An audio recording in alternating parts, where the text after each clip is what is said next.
एखाद्या मुलीला विचारलं ना का ग बाई, हायली एज्युकेटेड आहेस, स्टँडर्ड मेंटेन करतस, हाय क्लास लाईफस्टाईल आहे तुझी, श्रीमंत मायबापाच्या पोटी जन्माला आली पण कधी भक्ती करताना, भजन करताना, पूजा करताना दिसली नाहीस का? ती मला स्टँडर्ड पद्धतीने सांगते, I don't believe in God. Okay, no issue. तू देवाला मानत नाही, माऊली सेट करा, तू देवाला मानत नाही याच्यात काहीच वावगं नाही. पण ज्या दिवशी देव तुला मानणार नाही, तुझं अस्तित्व राहणार नाही, हे सामर्थ्याने सांगतं देव मानतोय म्हणून चाललाय. मी काय बोलावं महाराज, अहम वैश्वानरो भूत्वा प्राणिनाम देहमाश्रित प्राणापान समायुक्त पच्चामिन्यम चतुर्विधम. चालवणारा, बोलवणारा, दाखवणारा, जगवणारा हे सगळं सोड अर्जुना. हे पार्था, अन्न पचवणारा सुद्धा मी आहे.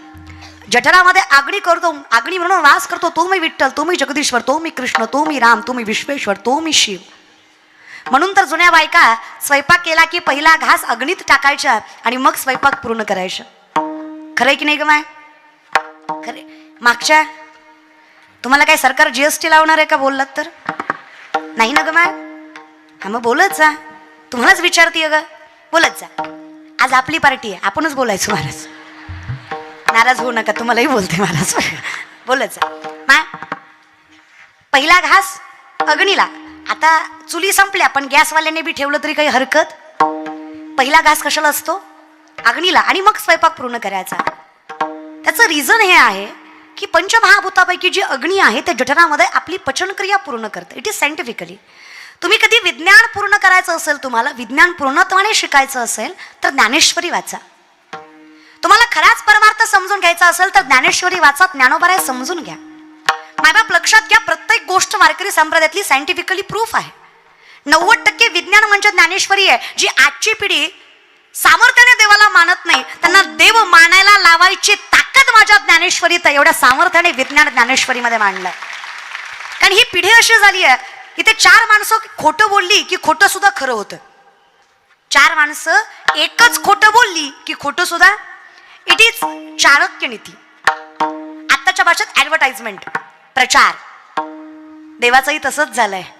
ज्या देवाचा प्रचार जास्त आहे त्या देवाला गर्दी जास्त आहे. आम्ही देव अनुभवत नाही, आम्ही देव लोकांनी अनुभवलाय का पाहतोय. नाही, दुसऱ्याच्या मनावर आपला परमार्थ नाही चालत. अनुभूती स्वतःला पाहिजे. व्यक्ती जन्माला यायच्या अगोदर व्यक्तीचं ज्ञान जन्माला येतं. हे माऊलींचं मूर्तिमंत उदाहरण आहे. उपजता ज्ञानी हे वर्म जाणोनी आले लोटांगणी चांग देव. ज्ञानोबराय हे उपजत ज्ञानी आहेत. 14 विद्या 64 कला 1400 वर्षाचं वय चांगदेव महाराजांचं. 14 विद्या 64 कला 1400 वर्षाचं वय चांगदेव महाराजांचं. पण 16 वर्षांच्या माऊलींच्या चरणावर मस्तक आहे. कारण माझे माऊली आत्ताचे 16 बघू नका. मी सुरुवातीलाच विचारलं, एका लेकराची आई व्हायला 18 वर्ष पूर्ण लागतात, बरोबर आहे? इथूनच पुढे गेलतं खरंय. जागेवर येत जा ग, फिरायचं पण यायचं. गाडी चहा पाण्याला थांबत असते, गाव येऊस तर सोडायची नाही. बोला बाय, ताकद लक्षात घ्या, बरोबर आहे? एका लेकराची आई व्हायला 18 वर्ष पूर्ण लागतात. ती व्यक्ती स्त्री लागते. स्त्री नसताना वयाच्या 16व्या वर्षी अख्ख्या विश्वाचं माऊली व्हायचं सामर्थ्य माझ्या ज्ञानोबायांमध्ये इतकं. ताकद लक्षात, फक्त ज्ञान लक्षात घ्या. सर्वज्ञ माझं ज्ञानोबा आहे. योग, याग, तप, विधी, व्रत, वैकल्य, उपासना, प्रत्येक गोष्टीचं ज्ञान विज्ञान प्रत्येक ज्ञानेश्वरीमध्ये मिळेल तुम्हाला.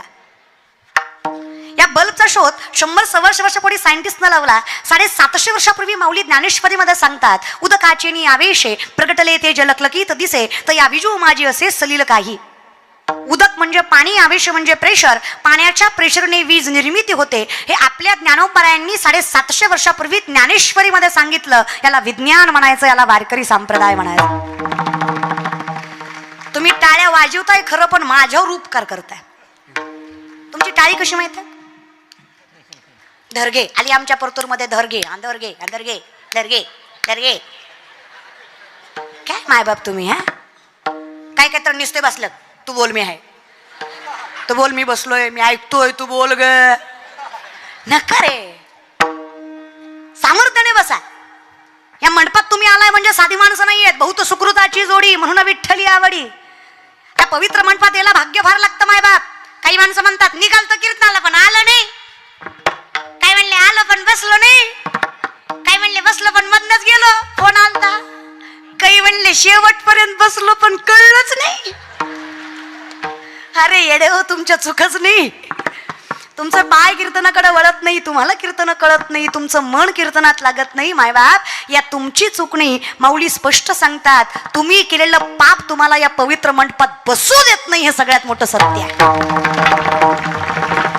मी नाही म्हणत बरं. नामासे विनमुख तो नर पापिया, हरिविन धावया न पावे कोणी. तुका म्हणे नाड पाप ठाके हिताड. पाप पाप म्हणजे असं काय असतं? मायबाप कळत नाही, वेड्या पाप आहे. अरे धर्म समजत नाही, मूर्खा पाप आहे. भजन करत नाही. काय करावं आजच्या पिढीला? तर सावध सांगे संतोषाला खोकड पुस्तकं वाचय. 4 पुस्तकं वाचली की आम्हाला वाटतं आम्ही आईबापापेक्षा शाणी. पण असं नसतं ना रे. पण सगळीच लेकरं वेडी आहेत असं नाही. जिथं आपण काही लेकरांना नावं ठेवतो तिथे सामर्थ्याने काही लेकरांचा विचार केलाच पाहिजे. जिथं वरातीत नाचणारी पोरं महाराष्ट्रात आहेत, त्याच महाराष्ट्रात कीर्तनात टाळ घेऊन उभा राहणारी सुद्धा पोरं आहेत. तोच महाराष्ट्र आहे माझा. जिथे आईबापाला वृद्धाश्रमात ठेवणारी पिढी आहे, त्याच महाराष्ट्रात शेतकऱ्याची पोरं सामर्थ्याने आपले मायबाप बंगल्यात सांभाळते. हीच पिढी माझ्या महाराष्ट्रात आहे. सगळेच वाईट नाही आहेत, तुम्हाला हे मान्यच करावं लागेल. पहिल्या पिढीपेक्षा आत्ताची पिढी हुशार आहे, टॅलेंटेड आहे, शार्प माइंडेड आहे. ग्रास्पिंग पॉवर खतरनाक आहे त्यांची. फार लवकर लक्षात राहतं त्यांच्या. कुठलीच गोष्ट लवकर मान्य करत नाही. तर्क वितर्क लावतात, अभ्यास करतात, मग मान्य करतात. हे हुशारकीचं लक्षण आहे. फक्त चुकतंय तर मार्गदर्शन आहे. चुकली या वर्म. लेकरं चुकीचे नाही आहेत, जो शिकवतोय तो चुकीचा आहे. जयाचे आही का धड नाही, तयासी परित्र पुस्सी काही. माऊलींचं वर्णन आहे. म्हणजे आजच्या पिढीचं काय झालंय, आमचं काय झालंय, आम्हाला शिकवणारच शहाणा नाहीये. कळतंय ना? ज्ञान गुणगम्य ज्ञानदेवा लाधले निवृत्तीने दिधले माझ्या हाती. कुणीतरी दिलंय म्हणून माऊली घडले. माऊली म्हणले मला कुणीतरी दिलंय. पण आमची अवस्था द्वैताची झाडणी गुरुविन ज्ञान आणि तया कैचे कीर्तन घडेल ना. आम्ही शिकवणाऱ्यानेच आम्हाला चुकीचं शिकवल्यामुळं आमची पुढची पिढी वाया चालली आहे. हुशार नाही तसं नाहीये लेकरं, कळतं त्यांना. अरे दुपारपर्यंत कॉलेज करतं, दुपारनंतर लोकांच्या हाताखाली कामाला जातं. ऐपत नसेल ना आईबापाची तर त्यांच्या कष्टाची जाणीव ठेवतं. बापाच्या कर्तव्याची, माईच्या कर्तव्याची परतफेड करण्यासाठी मरतं. स्वतःच्या कॉलेजची फी स्वतः कमावतं. आणि जेव्हा ते पोरग स्वतःच्या सामर्थ्यावर खुर्चीवर बसून सह्या करतं, त्याच्या फाटक्या शर्टातला बाप जगातला सगळ्यात श्रीमंत व्यक्ती असतो. हे कौतुकाने सांगतो या व्यासपीठावर. हाच तो महाराष्ट्र आहे जिथं आजही 80% शेतकऱ्याची पोरं कष्टाने शिक्षण घेतात. 10-20% रे फक्त वाया गेलेली. बाकी सगळे धर्माचं पालन करतात, बाकी सगळे सामर्थ्याने जगतात. अरे येऊ द्या शिवजयंती, अरे जीव घाण टाकतील पोरं, पण सामर्थ्याने करतात. त्यांना गर्व आहे, स्वाभिमान आहे, अभिमान आहे. कळतंय पोरांना. पण हे शिकवणं गरजेचं आहे की कशी केली पाहिजे. हा शिकवणारा चुकतोय. ही शिवजयंती करतात हे चुकीचं नाही, हे चुकीच्या पद्धतीने करतात हे चुकीचं आहे. यांना कळलं पाहिजे की महापुरुषांच्या जयंत्या कशा केल्या पाहिजे. तुम्ही आंबेडकर जयंती करताय, तुम्ही शिवजयंती करताय, तुम्ही शाहू महाराजांची जयंती करताय, तुम्ही अनेक कोणाची जयंती करताय. तुम्ही जयंती करताना त्या महापुरुषांचा विचार डोळ्यासमोर ठेवून जयंत्या केल्या पाहिजे. करा ना. प्रत्येकाने प्रत्येकाच्या धर्माचा गर्व करावा. संतांनी सांगितलं मी कोण आहे, प्रत्येकाने कौतुकाने सांगितलं. तुकोबराय म्हणले कुणबी याच्या कोळी जन्मलो जगदीशा संस्कृत भाषा आम्हा कैसी. सांगितलं मी कुणाचा आहे. करा. धर्मभेद नको. फक्त दुसऱ्याचा अपमान करून स्वतःचा स्वाभिमान कधी सांडला जात नाही. महाराज विनंती माझी आजच्या पिढीला, शिवराय समजून घ्या. शिवराय समजून घेण्यासाठी त्यांचं विचार कौशल्य, त्यांचं व्यापार कौशल्य, त्यांचं हे चालवायचं कौशल्य समजून घ्या. 2 लाख पायदळ 1 लाख घोडदळे स्वराज्याचं 10 पटीनं जास्त सैन्य शत्रूचं. जर माझ्या शिवरायांनी विचार केला असता माझा बाप गुलामगिरीत आहे, मी हिंदवी स्वराज्याची स्वप्न बघावी का, तर हिंदवी स्वराज्य घडलंच नसतं. स्वतःवर आत्मविश्वास आहे, सेल्फ कॉन्फिडन्स आहे. ही शेतकऱ्याची मुठभर मावळे हातात घेतलंय आणि याच पोरांना हाताला धरून माझ्या शिवरायाने एवढ्या 27 लोकांच्या नाकावर टिचून 260 पेक्षा जास्त किल्ले 40 वर्षाच्या आत हस्तगत केले. हा इतिहास आहे या मातीचा. त्याचे वारसदार आहेत अमन. छोट्या छोट्या गोष्टीला घाबरायचं नाही. माऊली म्हणतात मला माहित आहे की मी संसार सुखाचा करू शकतो. अर्थात मला जाणीव आहे, कारण मला माहित आहे मी कोण आहे. माऊली म्हणतात मला माहित आहे मी कोण आहे. या ज्ञान भक्ती सहज बघतोय कवटला मज तोची मीही केवळ तुझं श्रुतही आहे. ज्ञानी म्हणून नाही, मी वैष्णव म्हणून सांगतोय. भक्तीशिवाय ज्ञान पूर्णत्वालाच जात नाहीये. तसं जर असतं तर 6 शास्त्र, 18 पुराण, 4 वेद मुखोद्गत आहे रामेश्वर शास्त्रींच्या. हे म्हणायचं सोपं आहे, करायचं नाही. आपल्यासारख्यानं 40 वेळा हरिपाठ पाठ केला ना, आपल्याला कोण म्हणलं की नाही घेता काही ना, ती म्हणतो न गे तुम्ही पुढं म्हणा, मी माग म्हणतो, पुढं माझं गुत्तय. आपण त्यातले रे. आपण एवढ्या संतांच्या गोष्टी करतो, हे कृपा आहे आपल्यावर. बाकी आपल्याकडे एवढी ताकद नाहीच आहे. 6 शास्त्र, 18 पुराण, 4 वेद मुखोद्गत आहे रामेश्वर शास्त्रींच्या. पण फक्त अहंकार आहे ज्ञानाचा, भक्तीची सांगड नाहीये. तुकोबारायांच्या चरणावर मस्तक ठेवावं लागलंय तेव्हा परमार्थ कळलाय. तू किता तुलनीसी ब्रह्म तुकासी आरे, म्हणून रामेश्वर चरणी मस्तक ठेविले, आरती तुकाराम. ताकद लक्षात घ्या, समजून घ्या ज्ञानोबा आहे, समजून घ्या ज्ञानेश्वरी. बरं का आजची पिढी काहीच नाही ज्ञानेश्वरीतलं कळलं तरी हरकत नाही. तुम्हाला ज्ञानेश्वरी नाही कळली तरी चालेल. ज्ञानेश्वरीला तुम्ही कळला, तुमच्या जीवनाचं कल्याण आहे. माझ्या ज्ञानोबारांना तुम्ही कळू द्या, त्यांना कळू द्या हे माझं लेकरू आहे, याची ऊब लागली पाहिजे मला. विनंती आहे. टाळ्या सुद्धा नेहमीच लोक वाजवतात, बाकीची मुदाम करतात, ती मुदाम वाजवीत नाही.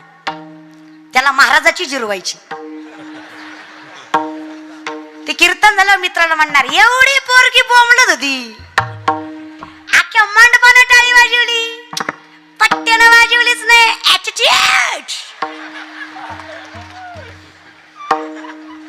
अरे कशाचा दादा? अरे वेड्या, 7 कोटी घरं सोन्याची आहेत रावणाची. किती दादा, किती?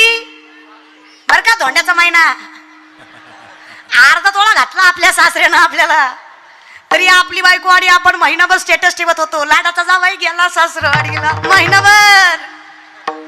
अरे कंटाळा आला त्या स्टेटसचा. महिनाभर 7 कोटी घरं. किती? 7. एका घराची एक चौकट 22.5 क्विंटल. तुळशीरामांमधलं वर्णन आहे. एका घराची एक चौकट 22.5 क्विंटल. 3,500-4,000 हजार चौकटी असणार एक घर. अशी 7 कोटी घरं सोन्याची. बर का? 2 BHK. आपल्या गाडे हप्त्यावर आहे तरी भजन करीत नाही. अरे 80,000 बायका, 1,00,000 पोरं, 1,25,000 न तू नवग्रहाच्या पायऱ्या, कुबेर राखणीला, गाडव वळी, गजानन सटवी करी वाळांत. पण ही